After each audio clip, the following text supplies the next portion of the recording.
Here is the plaque of William Carter, and this is at St Ninian's Church. And today I'm just talking to Tony because he's just done a little bit of internet research when he saw this plaque. He wanted to know a little bit more about this man and his life. Right, so I found out he was the son of William John Broadfoot Great name. Carter and Isabella, maiden name Hurd, who married in 1885, and they lived at 28 Cavendish Road. Wow, so how did you find out that information? I went on the internet and looked up the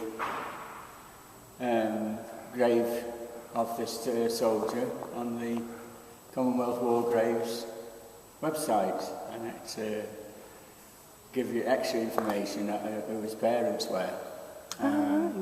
He's buried at a place called the Aeroplane Cemetery, which was actually named after it's an unusual name, but it's actually named because there was a downed aeroplane in the ground where they made the cemetery, so that's how it got its name. I'd found a little bit about the 1st to 6th Battalion of the Manchester Regiment. They were involved in a lot of very heavy fighting.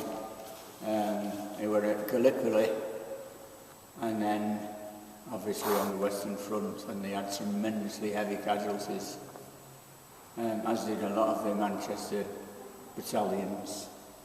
And I was just reading this morning, there was, I think, about 30,000 casualties. Oh my God. From the Manchester Regiment. So there's an awful lot. Wow, that must have made a massive impact on the local area. I think it did, yes. And there's a lot on Chorlton as well. His father was Pte William John Broadfoot Carter, and I know he passed away in 1929, and he was obviously a very prominent citizen because he left £20,000, which was an awful lot of money in 1929. So do you think it's likely that he was the one that had this plaque put up in St Ninian's? I would imagine he would be, yes. And I'm wondering, further research might be to try at Central Library in the local studies section, the newspapers for the time, because having had the wherewithal to put such a plaque in the church, you may well have put notices in the Manchester Evening News or Chronicle or other papers. Well, that's my next step.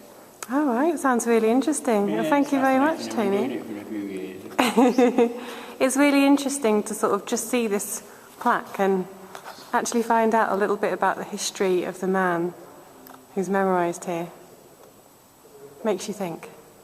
Thank you very much, Tony.